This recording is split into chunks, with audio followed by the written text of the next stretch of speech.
श्री शिवाय नमस्तुभ्यम दोस्तों, हर हर महादेव। तो आज 31 जुलाई चौथा सोमवार सावन का है और ये अधिक मास होने के कारण ये सोमवारी और अधिक फलदायी है। तो सावन तो भोलेनाथ को ऐसे भी अति प्रिय है ही और ये अधिक मास होने के कारण और ही अति प्रिय है। ऐसा कहना आसान है लेकिन समझना बहुत ही कठिन है।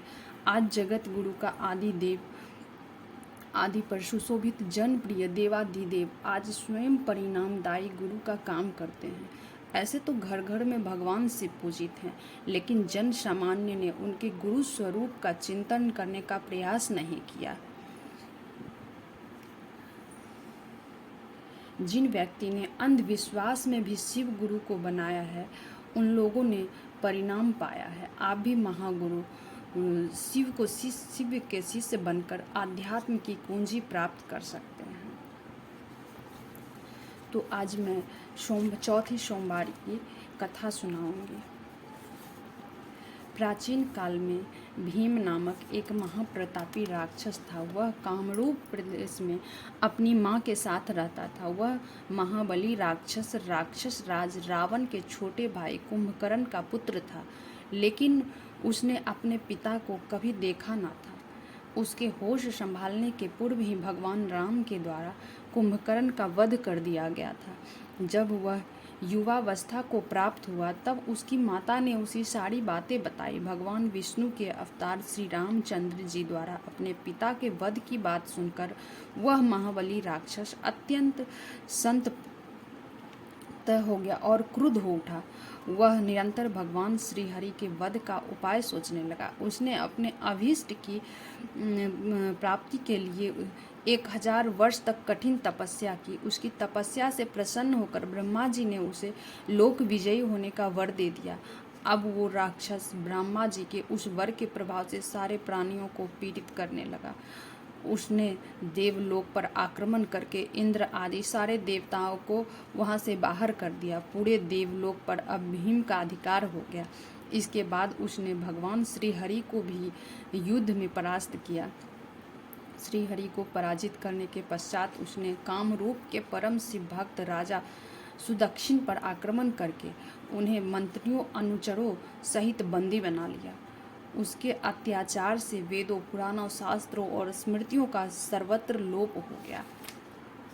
वह किसी का कोई धार्मिक कृत्य नहीं करने देता था। इस प्रकार यज्ञ, दान, तप, स्वाध्याय आदि के सारे काम एकदम रुक गए। उसके अत्याचार की भीषणता से घबराकर ऋषि मुनि और देवगण भगवान शिव की शरण में गए और उसमें अपना तथा अन्य सारे प्राणियों का दुख कहा। उनकी यह प्रार्थना सुनकर भगवान शिव ने कहा, मैं शीघ्र ही उस अत्याचारी राक्षस का संहार करूंगा। उसने मेरे प्रिय भक्त कामरूप नरेश दक्षिणा को सेवकों सहित बंदी बना लिया है। वह अत्याचारी असुर अब और अधिक जीवित रहने का अधिकारी नहीं रह सका। यह है भगवान शिव से यह आश्वासन पाकर ऋषि मुनि और देवगण अपने अपने स्थान को वापस लौट गए। इधर राक्षस भीम के बंदी गृह में पड़े हुए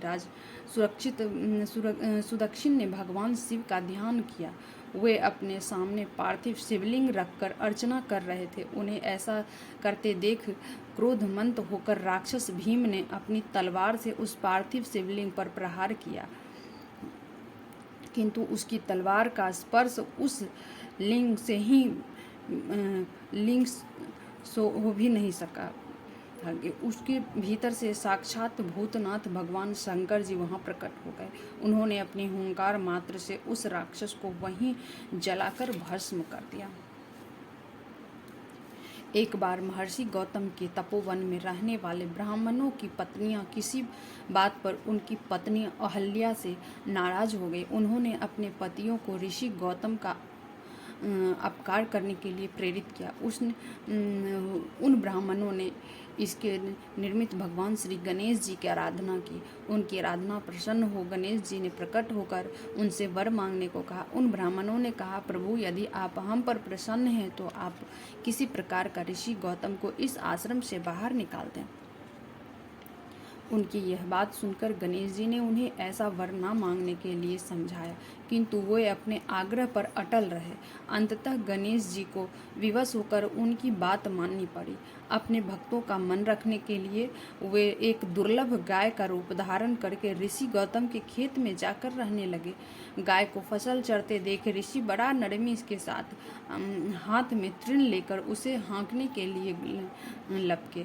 उन तृणों का स्पर्श होते ही वह गाय वहीं मरकर गिर पड़ी। अब तो बड़ा हाहाकार मच गया। सारे ब्राह्मण एकत्र हो गौहत्यारा कहकर ऋषि गौतम की भूरी भूरी भर्त्सना करते लगे। ऋषि गौतम इस घटना से बहुत आश्चर्यचकित और दुखी थे। अब उन सारे ब्राह्मणों ने उनसे कहा कि तुम्हें यह आश्रम छोड़कर अन्यत्र दूर चले जाना चाहिए। गौहत्यारे के निकट रहने से हमें भी पाप लगेगा। विवश होकर ऋषि गौतम अपनी पत्नी अहिल्या के साथ वहाँ से एक कोस दूर जाकर रहने लगे, किंतु उन ब्राह्मणों ने वहाँ भी उनका रहना दूभर कर दिया। वे कहने लगा, गौहत्या के कारण तुम्हें अब वेद पाठ और यज्ञादि के कार्य करने का कोई अधिकार नहीं रह गया है। अत्यंत कातर भाव से ऋषि गौतम ने उस ब्राह्मणों से प्रार्थना की कि आप लोग मेरे प्रायश्चित और उद्धार का कोई उपाय बताइए। तब उन्होंने कहा, गौतम, तुम अपने पास का सर्वत्र सबको बताते हुए 3 बार पूरी पृथ्वी की परिक्रमा करो, फिर लौटकर यहाँ 1 महीने तक व्रत करो। इसके बाद ब्रह्मागिरि की 108 परिक्रमा करने के बाद तुम्हारी शुद्धि होगी। अथवा यहाँ गंगा जी को लाकर उनके जल से स्नान करके 1 करोड़ पार्थिव शिवलिंग से शिव जी की आराधना करो। इसके बाद पुनः गंगा जी में स्नान करके इस ब्रह्मागिरि की 11 बार परिक्रमा करो। फिर 100 घरों के पवित्र जल से पार्थिव शिवलिंग को स्नान कराने से तुम्हारा उद्धार होगा। ब्राह्मणों की कथा अनुसार महर्षि गौतम के सारे कृत्य पूरे करके पत्नी के साथ पूर्णतः तल्लीन होकर भगवान शिव की आराधना करने लगे। इससे प्रसन्न हो भगवान शिव ने प्रकट होकर उनसे वर मांगने को कहा। महर्षि गौतम ने उनसे कहा, भगवान, मैं यह चाहता हूँ कि आप मुझे गौ हत्या के पाप से मुक्त कर दे। भगवान शिव ने कहा, गौतम, तुम सदैव सर्वदा निष्पाप हो। गौ हत्या तुम्हें छलपूर्वक लगाई गई है। छलपूर्वक ऐसा करवाने वाले तुम्हारे आश्रम के ब्राह्मणों को मैं दंड देना चाहता हूँ। गौतम ने कहा, प्रभु, उन्हीं के निमित्त से तो मुझे आपका दर्शन प्राप्त हुआ है। अब उन्हें मेरा परम हित समझकर उन पर आप क्रोध ना करें। दक्षिण देश में देवगिरी पर्वत के निकट सुधमा नामक एक अत्यंत तेजस्वी तपोनिष्ठ ब्राह्मण रहता था। उसकी